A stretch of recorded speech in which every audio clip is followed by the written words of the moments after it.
Hello friends, स्वागत है आपका एक बार फिर से आपके अपने लीगल चैनल सोच पर प्रहार में।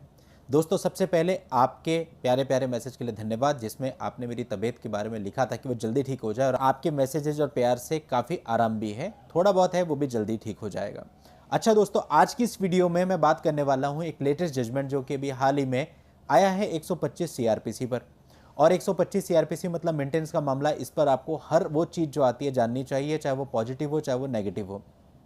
अब दोस्तों, प्रॉब्लम यहाँ पे ये आती है कि यदि कोई पॉजिटिव चीज़ बताई जाए तो लोगों के बड़े अच्छे रिएक्शन आते हैं, बट कभी नेगेटिव चीज़ बताई जाए तो बहुत नेगेटिव रिएक्शन आते हैं। देखिए, आपको सच्चाई से अवगत कराना है कि एक्चुअल में क्या सच्चाई है और आज के समय पे किस तरह से चीज़ें चल रही हैं। तो आपको ब्रॉड माइंडेड होकर इन चीज़ों को समझना है और देखना है, ताकि आप अपने अपने केस में किसी भी प्रकार की गलती करने से बचें। और ये तो तय है कि भाई सबको तो सेटिस्फाइड किया नहीं जा सकता और करने की कोशिश भी नहीं करनी चाहिए। इसलिए आपके ऊपर है कि आप चीज़ों को कैसे लेते हैं, पॉजिटिवली या नेगेटिवली। तो यहाँ पर दोस्तों 125 सीआरपीसी का एक मामला था जिसमें पत्नी ने अपनी तरफ से एक केस दायर किया था। अब दोस्तों, ये जो केस दायर किया गया था ये फैमिली कोर्ट में दायर किया गया था, और पत्नी ने खुद के लिए और अपने बच्चों के लिए मेंटेनेंस की डिमांड करी थी। 21 दिसंबर 2016 को दायर किया गया था, और उसमें जो डिसीजन है वो 4 जून 2019 को आया था। डिसीजन में वाइफ को 5,000 रुपये प्रति माह के लिए ऑर्डर हुआ कि वाइफ को 5,000 रुपये दिए जाएं, और जो पुत्री थी पुत्री के लिए 3500 रुपीज़ पर मंथ दिए जाएं। और बेटे के लिए ऑर्डर नहीं किया गया क्योंकि बेटा जो था वो मेजर हो चुका था। खास बात ये थी, जो आदेश हुआ ये from the date of order देने के लिए कहा गया। अब जो पत्नी है वो इसके खिलाफ हाईकोर्ट में अपील में गई थी। अपील में पूरे मैटर को ध्यान से देखा गया और हाईकोर्ट ने ये पाया कि फैमिली कोर्ट ने जब ये आदेश किया है तो इस आदेश को करते वक्त किसी भी प्रकार के विशेष कारण का उल्लेख नहीं किया है कि क्यों आवेदन की तिथि से भरण पोषण नहीं दिया गया, और इसको कानून के खिलाफ माना।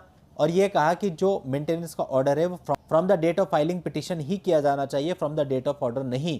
और इस ऑर्डर को तब्दील कर दिया, और साथ ही जो मेंटेनेंस था उसको बढ़ा भी दिया, यानी 5,000 रुपये पत्नी के लिए और 5,000 रुपये बेटी के लिए प्रति माह कर दिया गया। इसके अलावा यह भी आदेशित किया गया कि 5,000 रुपये प्रति माह बेटे को भी दिया जाए from the date of filing of application till, जब तक उसने मेजोरिटी हासिल नहीं कर ली, और जितना भी एरियर बनता है उसका 30 दिन के अंतर्गत भुगतान किया जाए।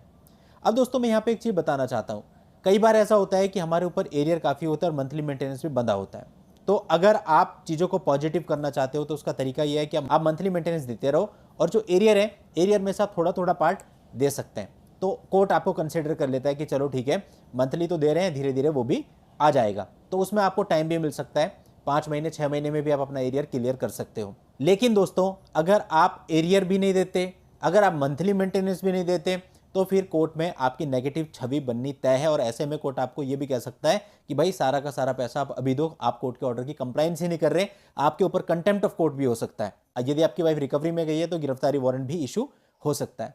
तो कुल मिलाकर के अगर आप एक बैलेंस वे में आगे चलेंगे तो बचाव हो सकता है, अगर बैलेंस वे में नहीं चलेंगे तो फिर दिक्कत होगी। अब जैसे यही मामला है, इसमें हाईकोर्ट ने लिमिटेशन लगा दी कि 30 दिन के अंदर अंदर आप सारे एरियर का भुगतान करो।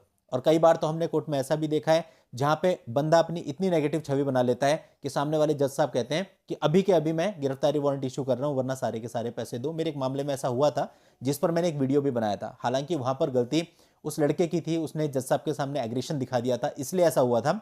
लेकिन इसके साथ साथ जो आपका कंडक्ट होता है वो भी कई बार कोर्ट को ऐसा करने के लिए मजबूर कर देता है, और फिर ऑन द स्पॉट एक साथ सारे पैसे निकलते हैं। तो इसलिए आपको खुद समझना है कि चीजों को आपको कैसे आगे बढ़ाना है। चलिए दोस्तों, आज के इस वीडियो में इतना ही। नेक्स्ट वीडियो में नई जानकारी के साथ मैं आपसे फिर मिलता हूं, तब तक के लिए goodbye and thank you for watching. Take care.